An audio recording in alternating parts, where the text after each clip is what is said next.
Coffee आयो। मैले चाहिँ strong black coffee without sugar मगाएको थिएँ।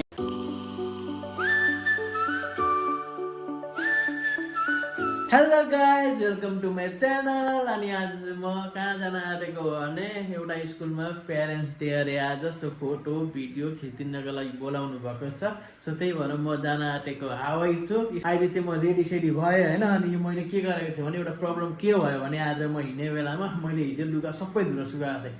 प्यान्ट सर्टहरू त सबै सुकिसक्यो, जुत्ता सुकेन। र मैले जुत्तालाई कसरी सुकाइरहेको छु यहाँ हेर्नु न। र मैले जुत्ता चाहिँ यहाँनिर हेयर ड्रायर जुत्ताभित्र हालेर सुकाइरहेको छु।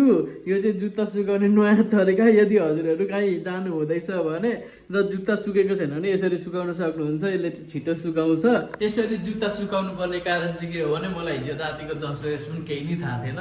त्यही भएर हो मैले बिहानै लुगा सुकाइहालेँ। मलाई बेलुका थाहा भयो नि त। कम्तीमा पनि जुत्ता सुक्न आधी घन्टा जति त टाइम लागिहाल्छ। सो त्यही भएर यहाँ म पर्खिरहेको छु।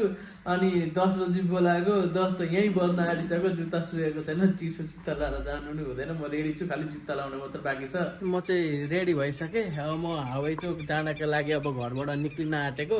र यो हेयर ड्रायर चाहिँ आज मलाई यस्तो काम लाग्यो नि, यो जुत्ता नसुकेर लास्टै तनाव भइरहेको थियो के लाएर जानु भनेर। बल्ल बल्ल जुत्ता सुकेर म घरबाट बाहिर निक्लिन मात्र आँटेको थिएँ। सुशान्तले कल गरेर के भन्यो भने मेरो उलाबारी कहाँ जानुपर्ने काम पर्यो, तिमी एक्लै जाऊ अरे। न मलाई एड्रेस थाहा छ, न मलाई स्कुलको नाम थाहा छ। एड्रेस थाहा छ, मलाई लोकेसन थाहा छ, हावै चोकमा स्कुल छ भनेर। अरू मलाई केही थाहा छैन। म म्यापमा हेर्दै जान्छु अहिले।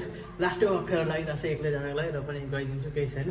सुशान्तले भनिहाल्यो। सो त्यही भएर म चाहिँ स्कुलभित्र आइसकेँ। फोटो भिडियो खिच्नुपर्ने अप्ठ्यारो लागिरहेछ। दुईजना छानिएर जाने एउटा चलन थियो। नाच्दै गाउँदै गरौँ रमाइलो। अनि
फोटो भिडियो खिचिसकेर आज दिनभरि मेरो त्यहीँ गयो। र अहिले चाहिँ यहाँ पुरै टाउको दुखेर ब्ल्याक कफी खान भनेर स्टाइल अफ छुटेर ल्याएको छु। कफी खान्छु अनि त्यस पछाडि घरमा जान्छु अनि त्यस पछाडि सुत्छु। आज यति नै हो, लास्ट टाउको दुखिरहेको छ। अनि मैले प्रोग्राममा चाहिँ धेरै भिडियो बनाइनँ किनकि मलाई लास्ट अप्ठ्यारो लाग्छ नि त। त्यस्तो प्रोग्राममा त्यही माथि एक्लै थिएँ, सुशान्त पनि थिएन, लास्ट अप्ठ्यारो लाग्थ्यो। तर मैले अलिअलि भिडियो बनाएँ। त्यहाँदेखि उता मैले भिडियो पनि बनाइनँ। ब्ल्याक कफी आयो। मैले चाहिँ strong black coffee without sugar मगाएको थिएँ। यहाँनिर छ। अब चाहिँ म यो खान्छु।